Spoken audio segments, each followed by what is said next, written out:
स्थापकाय च धर्मस्य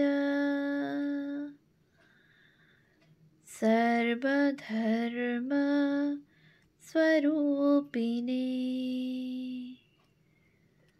अवतार वरिष्ठाय रामकृष्णाय ते नमः। শ্রী শ্রী রামকৃষ্ণ লীলা প্রসঙ্গ প্রথম ভাগ, পূর্বকথা ও বাল্যজীবন, সাধকভাব ও গুরুভাব পূর্বার্ধ। পূজনীয় স্বামী শারদানন্দজি মহারাজের রচনা। পৃষ্ঠা সংখ্যা 195। অক্ষয় বাঁচিবে না শুনিয়া হৃদয়ের আশঙ্কা ও আচরণ। হৃদয় বলিত, তাহাকে ঐরূপ বলিতে শুনিয়া আমি বলিলাম, ছি ছি মামা, তোমার মুখ দিয়া ওরকম কথাগুলা কেন বাহির হইল? তাহাতে তিনি বলিলেন, আমি কি ইচ্ছা করিয়া ঐরূপ বলিয়াছি? মা যেমন জানান ও বলান, ইচ্ছা না থাকিলেও আমাকে তেমনই বলিতে হয়। আমার কি ইচ্ছা অক্ষয় মারা পড়ে? অক্ষয়ের মৃত্যু ও ঠাকুরের আচরণ। ঠাকুরের ঐরূপ কথা শুনিয়া হৃদয় বিশেষ উদ্বিগ্ন হইল এবং সুচিকিৎসক সকল আনাইয়া অক্ষয়ের পীড়া আরোগ্যের জন্য নানাভাবে চেষ্টা করিতে লাগিল। রোগ কিন্তু ক্রমশ বৃদ্ধি পাইতে লাগিল। অনন্তর প্রায় মাসাবধি ভুগিবার পরে অক্ষয়ের অন্তিম কাল আগত দেখিয়া ঠাকুর তাহার শয্যাপার্শ্বে উপস্থিত হইয়া বলিলেন, অক্ষয়, বল গঙ্গা নারায়ণ ওং রাম।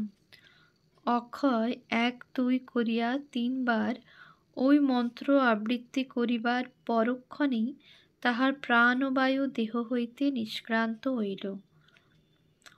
হৃদয়ের নিকটে শুনিয়াছি, অক্ষয়ের মৃত্যু হইলে হৃদয় যত কাঁদিতে লাগিল, ঠাকুর ভাবাবিষ্ট হইয়া তত হাসিতে লাগিলেন।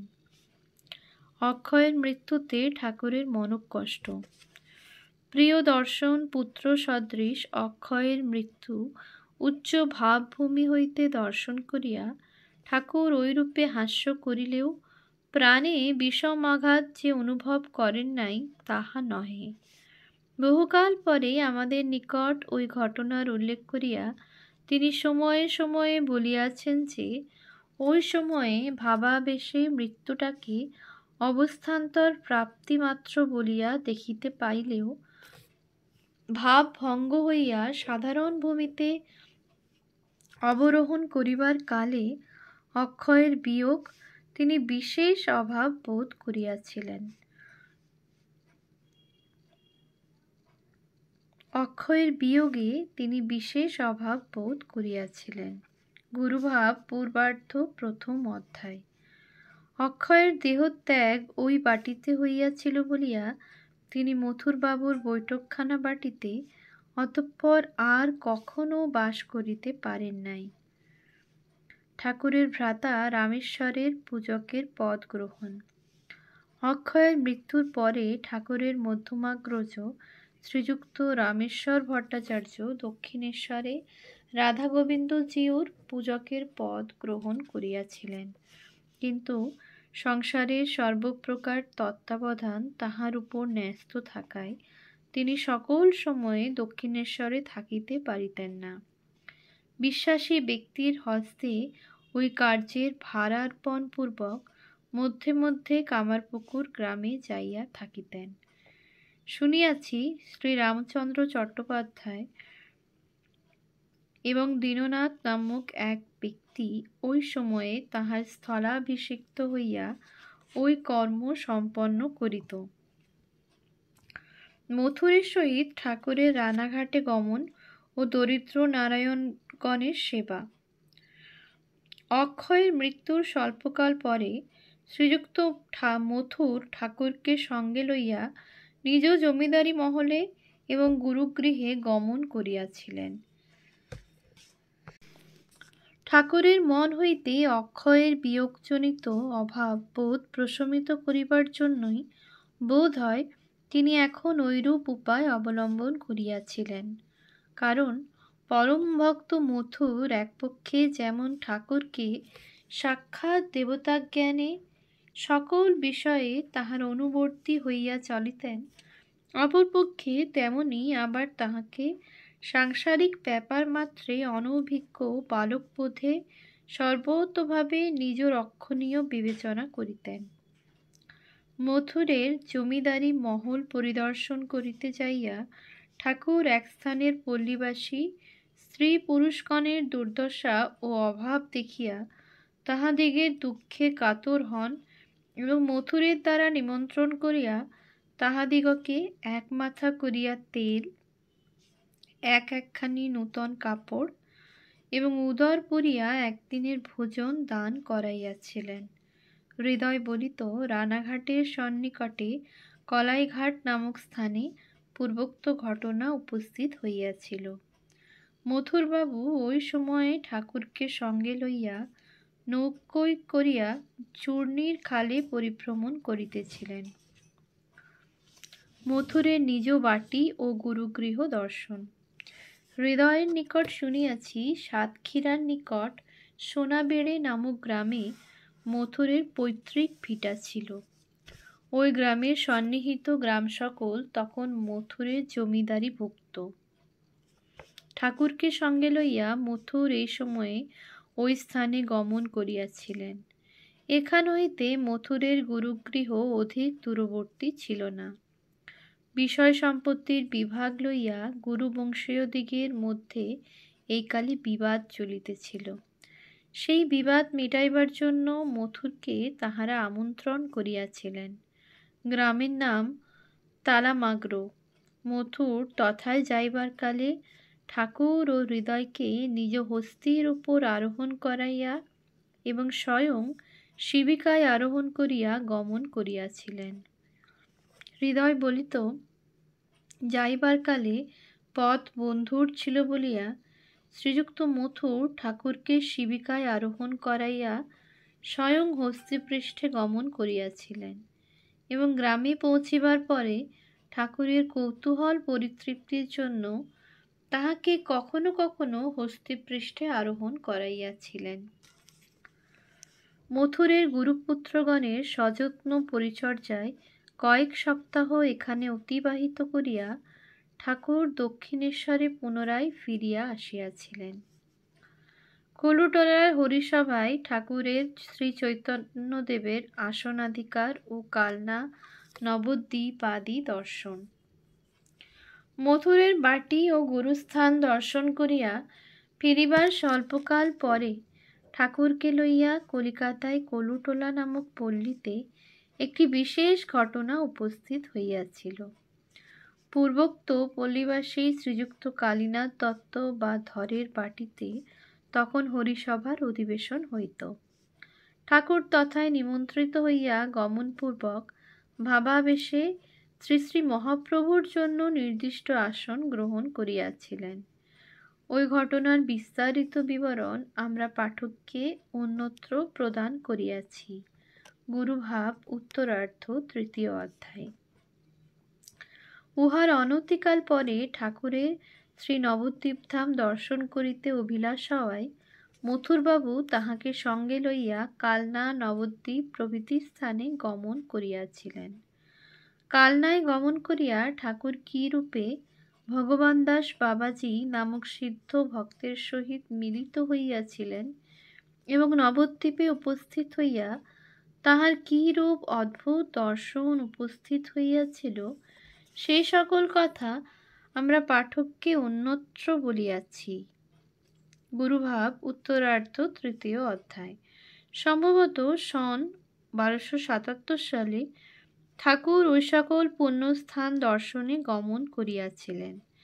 নবদ্বীপের সন্নিকট গঙ্গার চড়া সকলের নিকট দিয়া গমন করিবার কালে ঠাকুরের যেরূপ গভীর ভাবাবেশ উপস্থিত হইয়াছিল, নবদ্বীপে যাইয়া তদ্রূপ হয় নাই। মথুরবাবু প্রভৃতি ওই বিষয়ের কারণ জিজ্ঞাসা করিলে ঠাকুর বলিয়াছিলেন, শ্রী শ্রী চৈতন্যদেবের লীলাস্থল পুরাতন নবদ্বীপ গঙ্গা গর্ভে লীন হইয়াছে। ওই সকল চড়ার স্থলেই সেই সকল বিদ্যমান ছিল। সেই জন্যই ওই স্থানে উপস্থিত হইলে তাহার গভীর ভাবাবেশ উপস্থিত হইয়াছিল। মথুরের নিষ্কাম ভক্তি।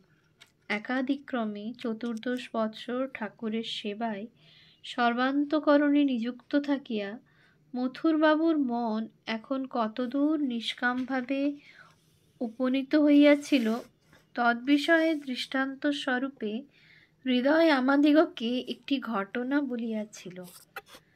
পাঠককে উহা এখানে বলিলে মন্দ হইবে না।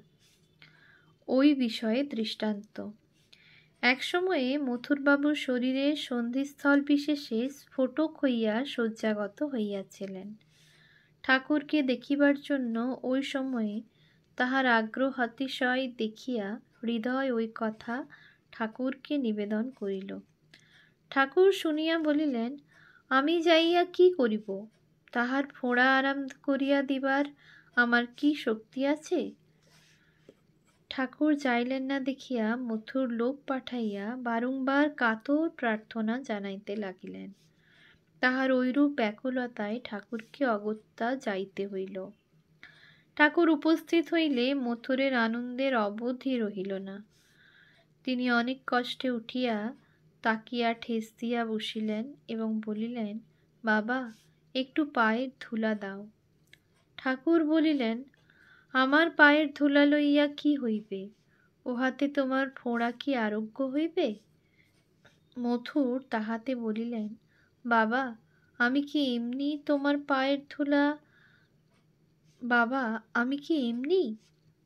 পায়ের ধুলা কি ফোঁড়া আরাম করিবার জন্য চাহিতেছি?